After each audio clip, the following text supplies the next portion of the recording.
but I just want to do a real quick overview of our 1-3-5-7-9 formula before we get right into it. We start with one vision. We apply 3 power traits to the 5 habits of success.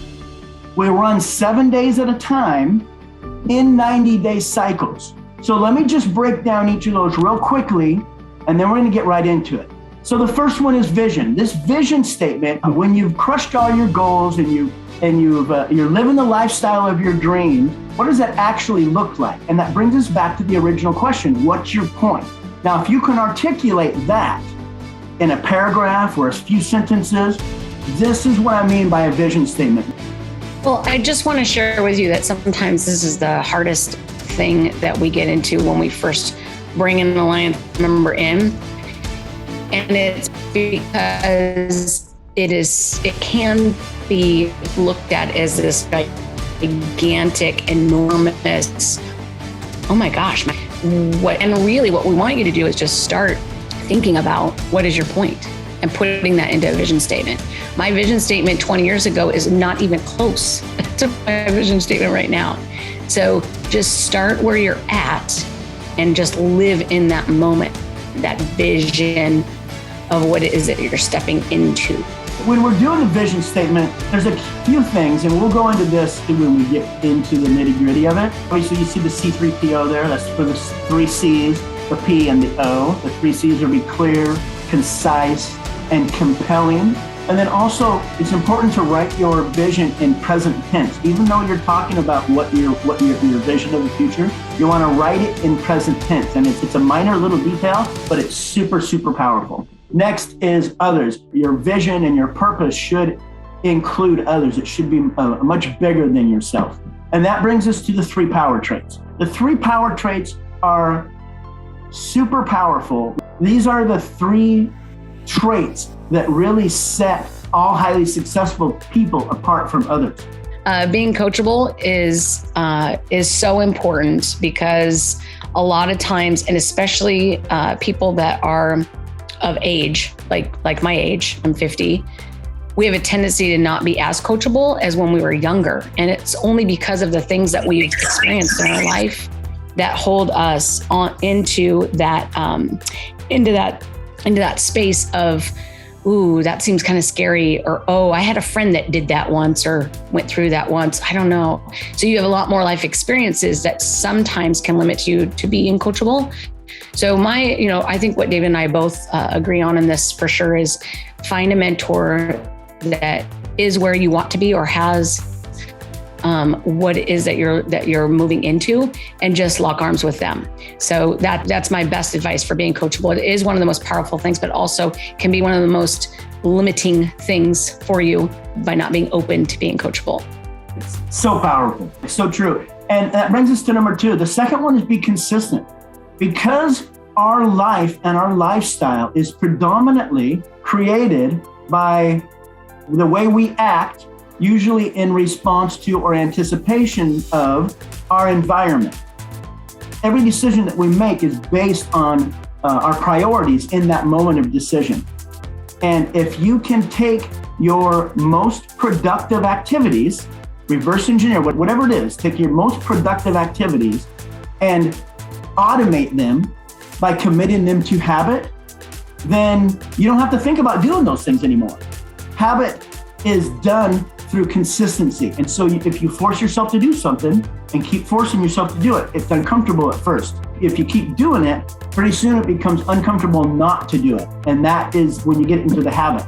And that is where all the magic happens. You'll never really work another day in your life, but you'll always be productive because of the habits that happen automatically, subconsciously. You don't have to think about doing them anymore. It's super powerful. And that is done through consistency. That's why it's so powerful. I want to say a little bit about consistency. It's my new theory about it, or my new analogy is it's like the collagen for your body. I mean, it really is consistency. It's really what puts it all together. It's the glue. Being consistent is probably the most powerful superpower that we all have, that a lot of us don't use. So definitely being consistent. Now in the never quit part, so you'll have seen and will learn that David and I technically have quit a lot. a lot, but we call it pivoting. And so why we say to never quit is when we pivot, we look back at all the reasons why we're doing a pivot as a win, because we look back at all the things as being failing forward. You know, and you guys know that term, it's John C. Maxwell term. So you're literally taking all of the failing forward into learns, which and then pivot you into the new direction. So the point is that we don't quit, and we have never quit. But people outside of us probably have seen and or thought that we've quit quite a bit. But we just take what we learned or the previous goal that we wanted it to become an achievement. And as we got closer, and you'll learn this in the system, that you have permission at the 90-day mark to actually make a pivot. So for instance, when I wanted to be an Olympian myself, I obviously didn't become an Olympian. So there was reasons why I pivoted into becoming a coach of Olympians. Now, I don't know if you guys have noticed, but I'm also not a coach of an Olympian either. But I'll share with you why that pivot happened is I got behind the curtain, got to know exactly the people behind the scenes that were actually creating the Olympians. And I was like, these are not my people. I do not want to have really anything to do with them. So I pivoted to collegiate scholarships instead. It was still a high caliber of gymnastics. It was still the same road, if you will, but I didn't have to hang out with those people. And so to me, I didn't quit. I never quit. I just pivoted. Hopefully that makes sense. As you move into following the system, we ask that you not do pivots until 90 days in. And there's a reason why. And that's because you can also have a habit of quitting and not pivoting. And so until you get through 90 days, you really don't really know enough about your goal to assess whether it needs to be a pivot or you've got to just bulldog through and get through the things. Because if it's the same thing that shows up each time that's keeping you from achieving that goal, that means it's something within you that you need to fix. It's not something outside of you. Hopefully that will help. I mean, it's a little bit of it's a lot of information in that context. But as you move forward, and you might even look back in the past and say, wow, I've pivoted at a certain time when, I don't know, the tough got tough and I just got going, So sometimes you got to push through that tough, and learn that lesson, and then it'll be done and over, and you can then pick a different goal.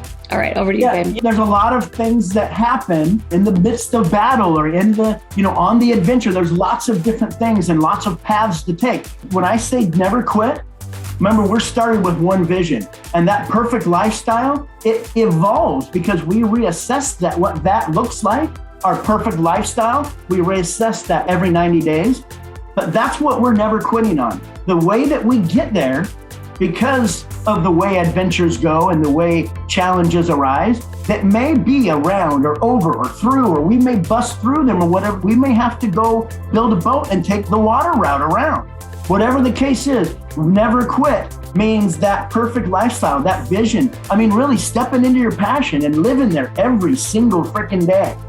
This to the 5 habits. The 5 habits of success are, first, daily personal growth. Our mind is like a garden. These are the things that deal with our mind. And some of our minds might be like the rows of vegetable garden, very productive, very focused. Or maybe some of our minds might be like the flower garden, where it's more abstract, but it's so beautiful. But if you don't take care of the garden of your mind, then it's going to grow up to end up looking like this.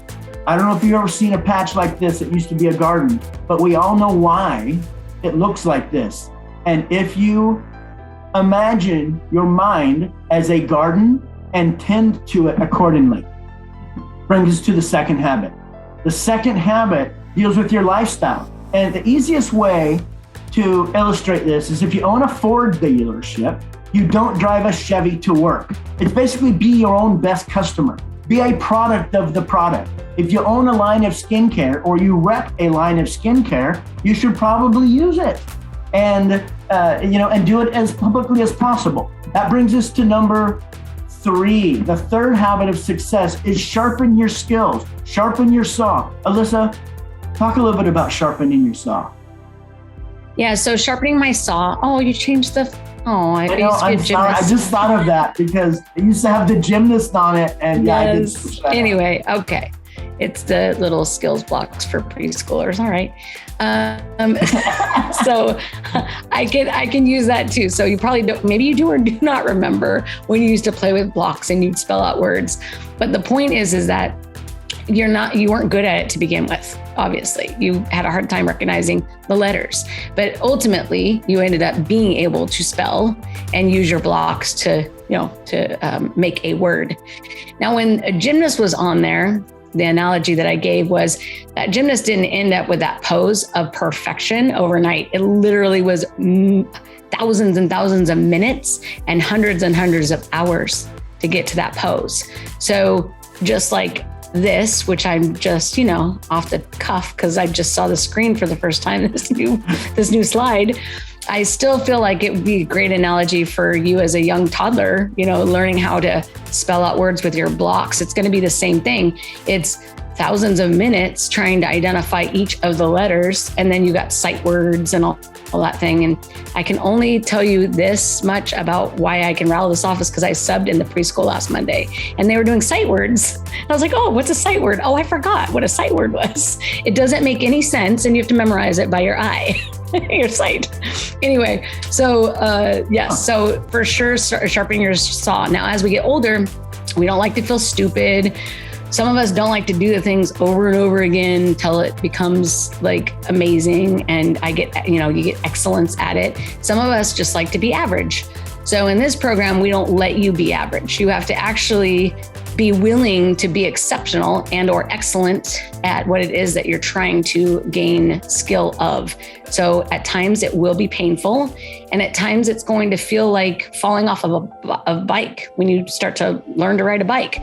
But we all get back up on the bike and then we get it done. So you might have to put the wheels, like the training wheels, back on, but only for a shorter amount of time than the first time. But you may have to actually go back a little bit to do that, the next step, So in training and gymnastics, it's so easy to talk about because you have to literally quarterly in each year go back to basics. It's just part of developing an athlete.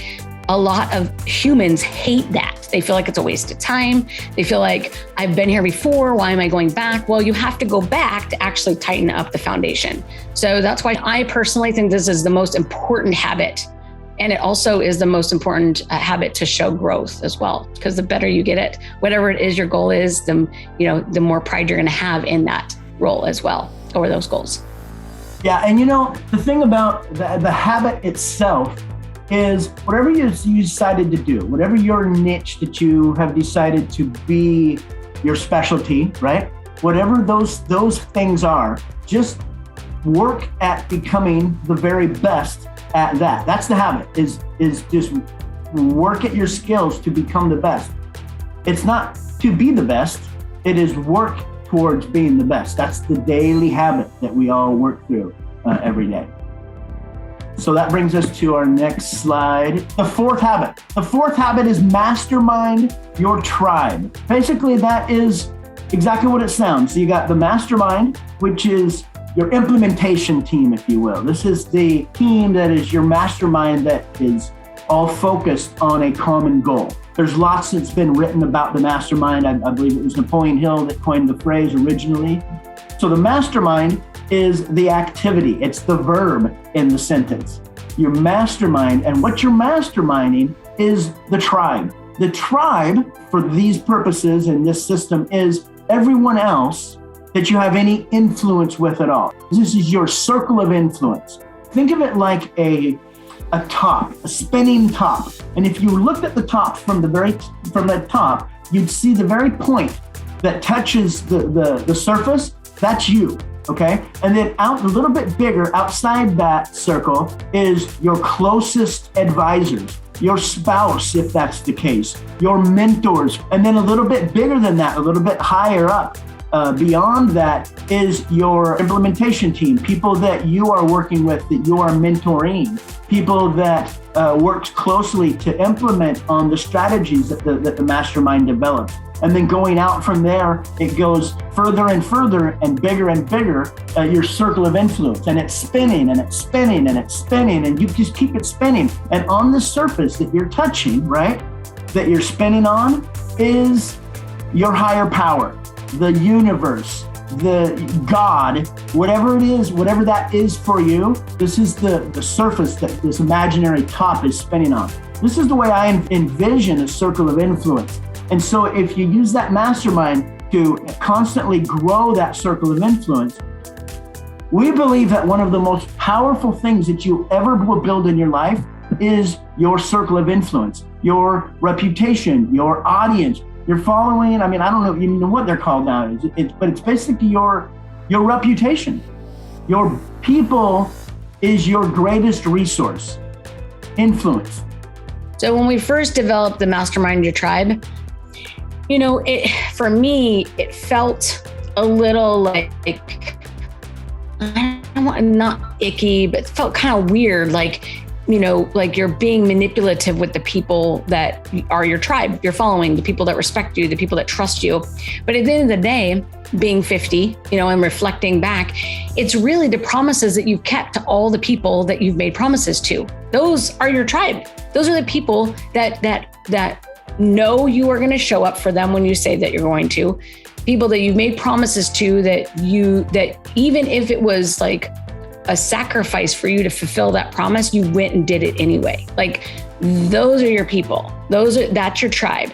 And so when the fifth habit comes along and you're doing stuff, the law of reciprocity. So you're doing stuff without any strings attached. I believe that the more that you have lived in masterminding your tribe, the easier it is for when the time comes that you have a need, that you have an absolute, oh my gosh, like, I want this so bad. And I don't mean like a big house, a car. I mean like a need, like showing up for you. If you have a moment in your life where you are so vulnerable that you need from others, and it's not something that you can do yourself. I believe that those two, habit 4 and habit 5, will create the law of attraction, the universe, true source, all of the things to show up to help you. And in that moment, it might not actually like come and be that simple. It might actually be that moment where people show up for you and you realize that even if you're not getting what it is that you want, you realize right then how much good you did all these years you've existed on this planet. So hopefully that makes sense. I'm sure it does, because we got a lot of people in here that give. Heck yeah, that's so awesome.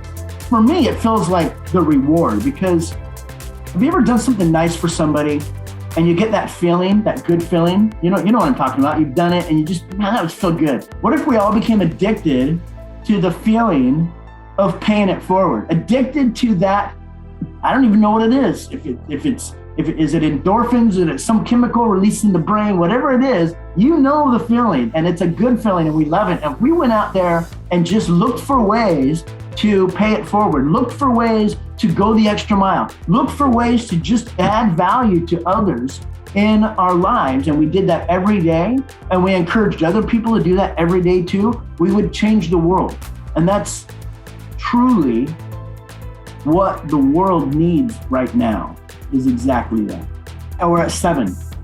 The reason we run 7 days at a time is to kind of reset, double check, how are we doing on the plan?